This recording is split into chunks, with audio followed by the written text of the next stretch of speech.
Hey there, it's Clay Johnson, just an ordinary person navigating this extraordinary life.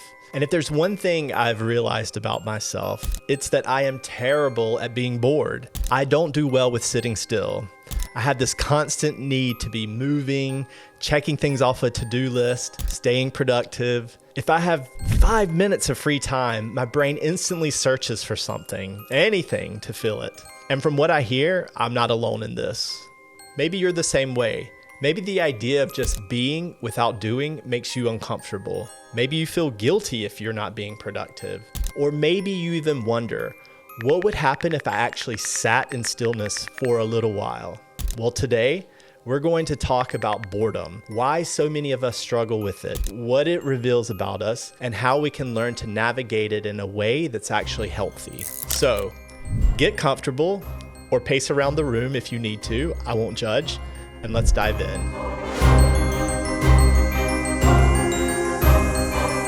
For most of my life, I thought boredom was the enemy.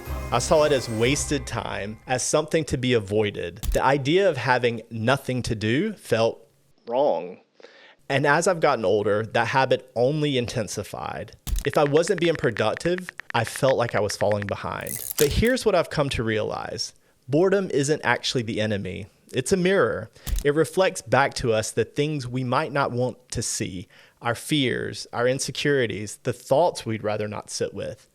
And in a world where we have endless ways to distract ourselves, our phones, social media, Netflix, podcasts, yes, even this one, it's easier than ever to avoid facing that discomfort. But what if boredom wasn't something to fear? What if it was actually an invitation to slow down and reconnect with ourselves? So why do we struggle with boredom? First of all, we equate busyness with worth. If you've ever felt guilty for not being productive, you're not alone. Somewhere along the way, we were taught that our worth is tied to what we do rather than who we are. So when we have nothing to do, it can feel like we're failing.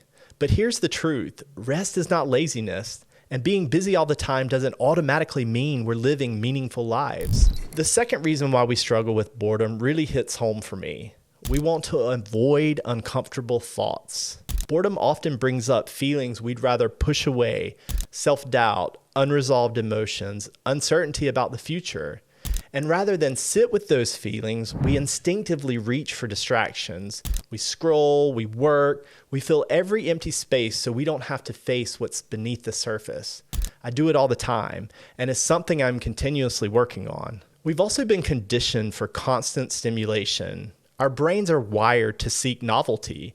Every time we get a notification, finish a task, or check something off a list, we get a little hit of dopamine.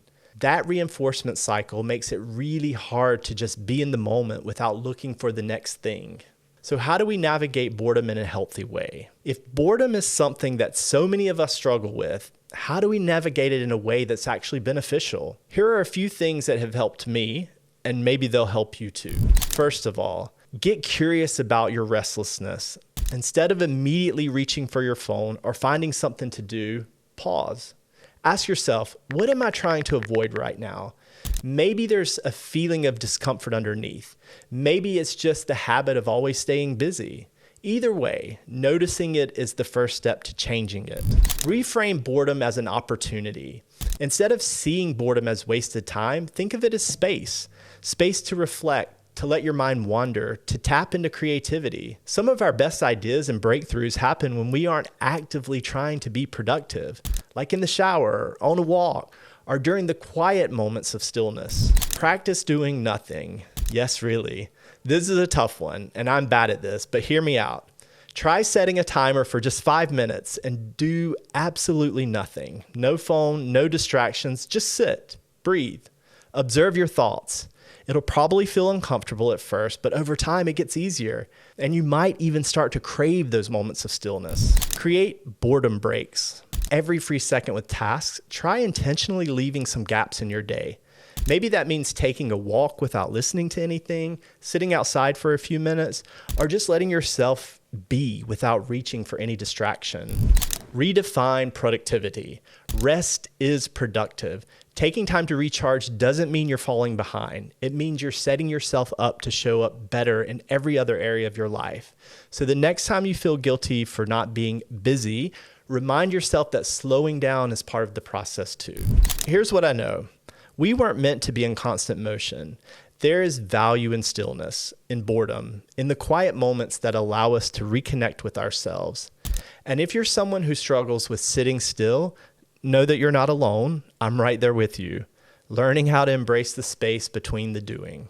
So the next time you feel boredom creeping in, maybe instead of rushing to fill the silence, you can lean into it. See what it has to teach you, because sometimes the answers we're looking for come when we stop searching and simply listen. If this episode resonated with you, I'd love to hear from you. Send me a message, share your story, or just know that you're not alone in this. Until next time, keep moving forward, one step, one breath, one moment at a time.